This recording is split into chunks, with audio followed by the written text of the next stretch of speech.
Hi, it's Fias Tarot. Okay, so madali ang reading, checking, okay, ng inyong mga person pagdating sa emosyon nila sa inyo ngayong week. Okay?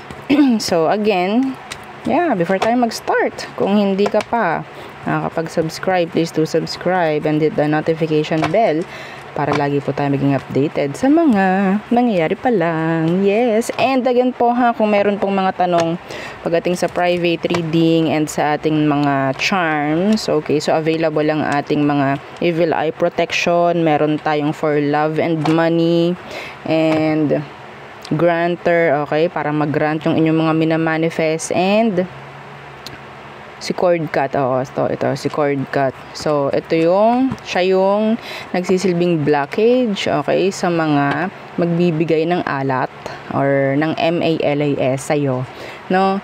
Okay, so let's see. Check natin your person's emotion this week for you. Your person's emotion this week. So, air signs, Gemini, Libra, and Aqua. Who is this person? And let's check their emotion for you. Okay, the Two of Pentacles, the Juggler. The Juggler. Or maybe they have options. Do they have options? The Queen of Pentacles in reversed. Madalas kang tinatanggihan ito, madalas siyang laging hindi available. Okay? So, siguro, itong taong to is hindi pwede nakakonect mo. Yeah, the Ace of Pentacles in reverse, the Ace of Swords in reverse. So, I don't know, some of you, pwedeng meron siyang iba. Pwedeng ikaw is a third party. Okay, so, hindi lahat. Syempre, kung hindi ka naka-resonate doon, then wag mo i-claim. Okay? So, let's see. Ito yung taong parang ang hirap makuha. Okay? Or yung connection ninyo is complicated. Oo. So, let's see. Ano bang emosyon niya ngayon sa'yo? Air signs. The Ten of Cups. Yung iba naman dito, pwedeng ikaw yung legal at nagkaroon ng iba. Itong taong to, pwedeng hindi kayo magkasama ngayon. Yeah, so emotion niya is the Ten of Cups. Yeah, and the Page of Cups. Gusto ng taong tong maging available sa'yo. Gusto niya maging available sa'yo. Yeah, gusto kanyang makita, gusto kanyang makausap, gusto niya mag-sorry kung meron siyang kailangan ipag-sorry, kung meron kayong mga anak nito, gusto niya makita yung anak nyo. Okay? They miss the connection. Okay, they miss the connection. Kung anong naipoprovide ng connection sa kanya, yun din, nami-miss niya yun. Okay? Napasaya mo naman eh. Yeah. Sumaya naman siya talaga eh. Yun nga lang, nagkaroon ng mga side dish. Okay? So, yun. Some of them talaga gustong mag-sorry sa'yo. Sa anak mo, sa family mo. So, who else? Air signs. Sino ito? At check natin ang emosyon niya for you. Okay, the Ace of Pentacles in the reversed. So, nagkaroon kayo ng miss opportunity ng taong to. Let's see. The Ace of Pentacles in reverse. Yeah, the Tower in reverse.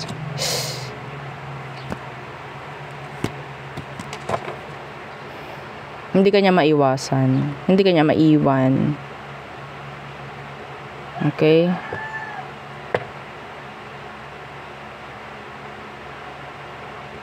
Hindi niya kayang magbigay ng offer dito, like commitment. Pero hindi kanya kayang alisan or iwan. Some of them, ito kukunin ko lahat ng possible na energy. Some of them, they're not, ready financially. Hindi sila ready financially. Let us see what is your emotion for you right now, air signs. The Judgment in reversed. What's with that? The Magician in reversed.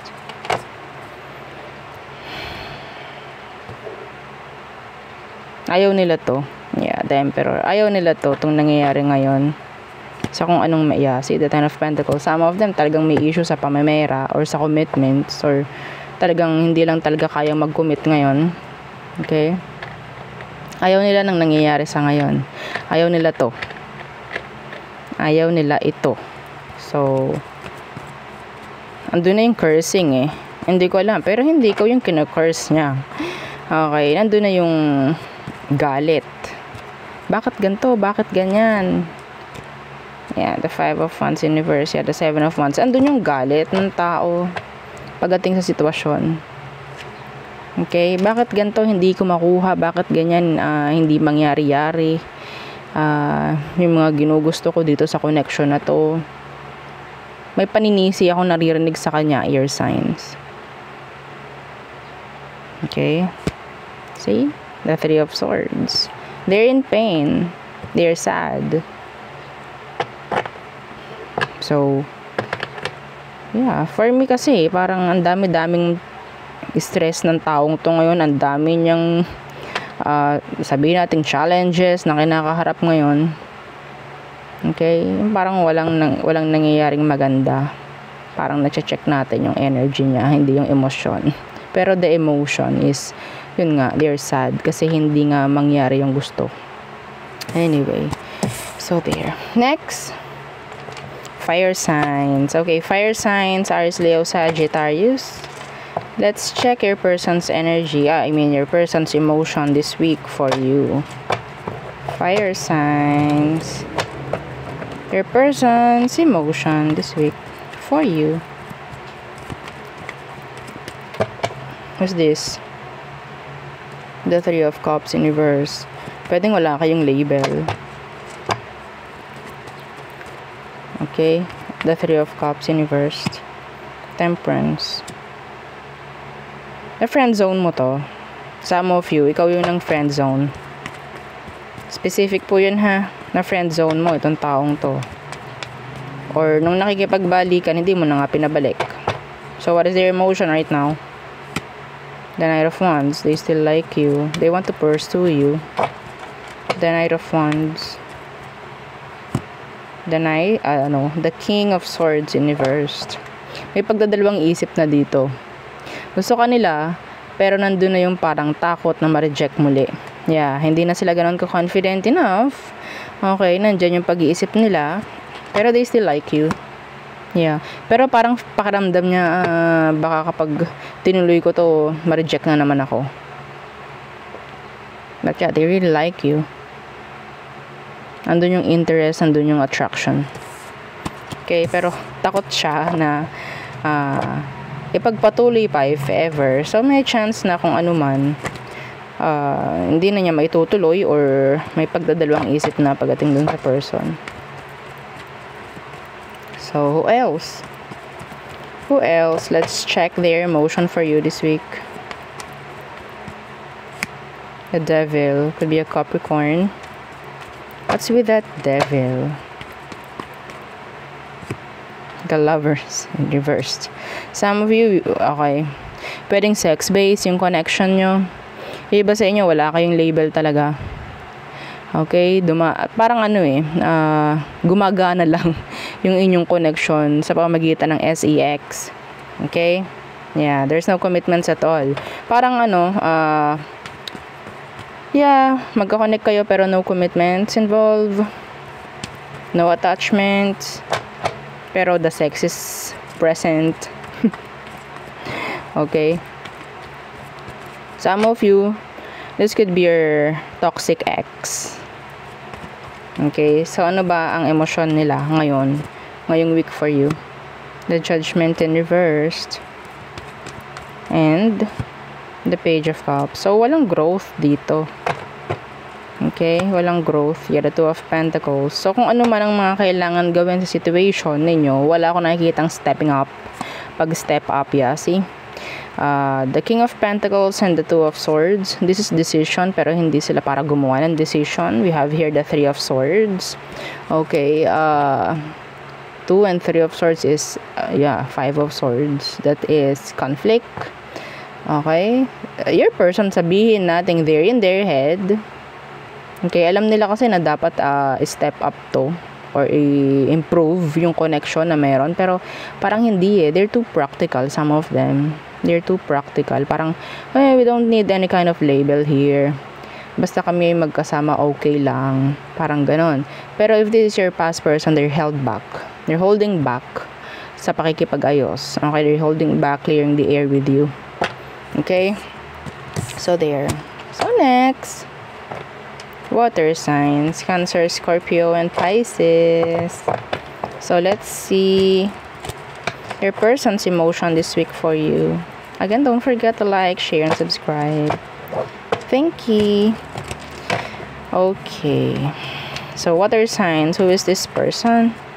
Who are they? The world, universe. So, you have unfinished business with this person. Yeah, death in reverse. Your past person. Some of you, this could be somebody na pwedeng meron kayong karmic ties. Yeah. Okay, may energy ng karmic ties. So, may energy ng unfinished business. It is your past person. Okay? So, what's with your ex? Let's see. So, anong meron? Emotion niya for you this week. The Knight of Wands in reversed. And, excuse me, the Two of Wands in reversed. Okay, so sabihin natin parang, parang andun na yung energy ng moving on. Ayaw nila na ma-stuck dito. Ayaw nila na nag-iisip sila dito. They're like playing the field right now. Parang ganyan. Okay, yes, andoon yung energy ng unfinished business. Hindi pa rin to nakaka-move on ng totally move on. They're like doing the wrong way of of moving on, of healing. Parang ganyan. So, parang bukas na bukas itong taong to. So, kung kanino man. Parang walang pathway, walang direction yung person mo ngayon. Okay? Sometimes, naiisip ka niya. Yeah, the Three of Cups in reversed. Hindi maganda yung nangyayari sa kanya ngayon, water signs. I want you to know that na this person is, sabihin nating parang nakikipag-tsak-tsakan o kung kani-kanino. Okay, kasi parang nawalan siya ng direction sa buhay. Their emotion, sabihin natin nandun yung para siyang napariwara. Water signs. Para siyang napariwara. Hindi nila natutulungan yung sarili nila. Akala nila natutulungan nila yung sarili nila sa pamamagitan ng mga ginagawa nilang kung ano-ano. Pero mas lalong lumalala. Mas lalo pong lumalala. Okay, so there. So who else? Let's see. Water signs, your person. Let's see and let's check their emotion this week.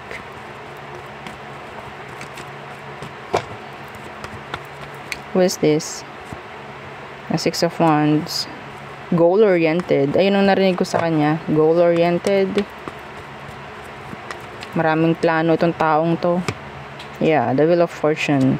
Itong taong to, sabihin natin they're doing good right now. Okay? They are doing good right now. Yeah, the Hierophant. Committed. So, kung ano man, parang focus niya ngayon is kung ano man yung goal na gusto niya sa ngayon. Okay? You admire this person. Yeah, you admire them. Admiring, maybe. So, let's see what's your emotion for you right now. The Ace of Cups in reverse. They're not available. Okay, they're not available. Or maybe, parang wala silang time ngayon for love, if ever. So, may chance na pwedeng itong taong to is hindi kayo magka-connect ngayon, like romantic. Yeah, the sun. Okay? So, the Knight of Wands. Wala siyang time for for this. Wala siyang time para ibaba yung kanyang, tawag dito, energy and frequency. Yes. Kasi, ang focus niya is something good. Okay? They want success. They want victory. Emotion ng taong to, para silang minamagnet ng love. Pero, okay, I'm not ready. Parang ganyan. They always reject. Okay? So, siguro, pagdating sa'yo, emosyon niya sa'yo, parang nire-reject niya. Parang inuuna niya kasi itong mga gusto niya mangyari sa buhay niya sa ngayon. Nire-reject ka niya ngayon. Yeah. Pwedeng gawa ng ego or pride din. Yes. See, they're not ready to commit. They're not ready to enter a connection or a relationship right now. They're just focusing on their goals. Okay, so there. Next. Okay, our earth signs, Taurus, Virgo, and Capricorn. Okay, bakit ayaw mong tumimbang? Okay, earth signs. Again, don't forget to like, share, and subscribe. Thank you. So, who is this person and what is their emotion for you for this week? Or yeah, this week, this coming week. Who is this? Who is this? Okay. Oh, the Three of Swords. May nalaglag po dito. Kukunin ko to. So, the Three of Swords. So, pwedeng may separation kayo ngayon or there could be a third party involved. What is this? Ooh, the Ten of Swords in the reversed.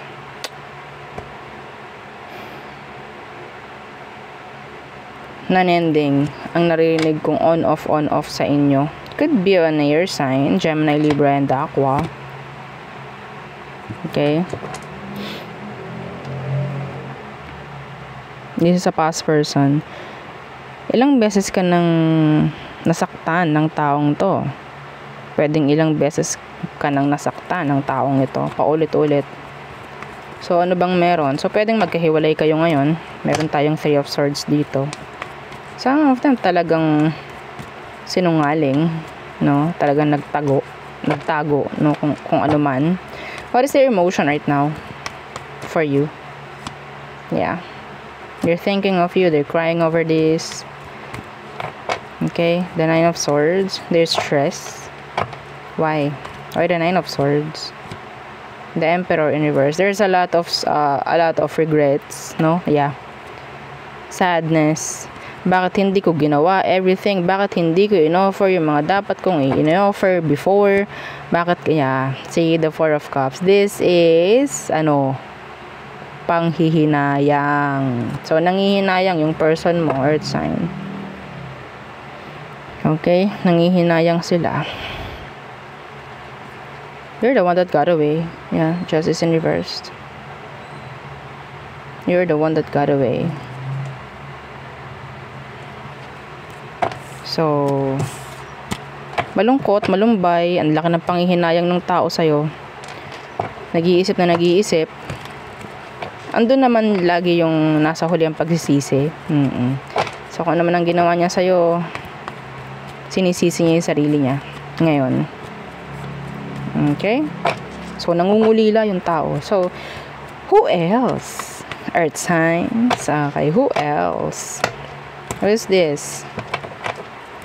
Who is this? Earth signs. Okay, the Eight of Cups in reversed. Could be a water sign. Could be a past person's energy again. The Eight of Cups in reversed. Yeah, and the Nine of Wands. You're avoiding this person. Or pwedeng you're hiding na from them. Okay, there's still attachments here. May attachments pa rin, like the emotions. Okay, could be a Cancerian. Hindi pa rin nakaka-move on sa'yo tong taong to. Hanggang ngayon, they have a big trust issue.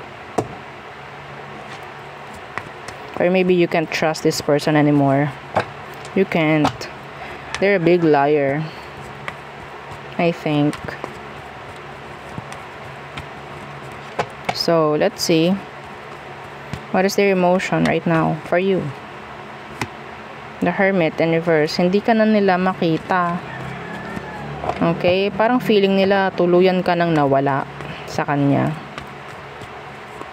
Why the Hermit in reversed? Yeah, the Six of Wands. Ang emosyon nito ay gusto nila ng something na maganda sa inyo, pero parang pakiramdam niya is parang wala na. Some of you, they see somebody healing, doing good without them. Okay, totoo ba? Are you doing good without them? Ba't ganun yung boses ko? So yeah, they want this, pero parang feeling nila wala nang mangyaring ganito. Another chance. Parang feeling nila hindi mo na sila kayang pagkatiwalaan pa. Okay, they still admire you. They still want your attention, pero they don't know how to get your attention. They don't know, okay, how to reach you out if ever. See, the Five of Cups. So, a lot of regrets, again, from this person. They're stalking you. Heavy stalking. They're watching you and waiting for you. Ito, I have a channeled message. Some of you, pwedeng minessage ka ng taong to, pero hindi mo pa nakikita. Hindi mo pa nabubuksan. Okay, or maybe, meron silang mga gustong sabihin, pero hindi nila masabi. Okay, so there, yun ang aking reading for you, all signs again. Please don't forget to like, share, and subscribe, and follow our FB page, and yung atin pong second YouTube channel na nasa description box below. So, pakihanap na lang po. Again, thank you. Goodbye.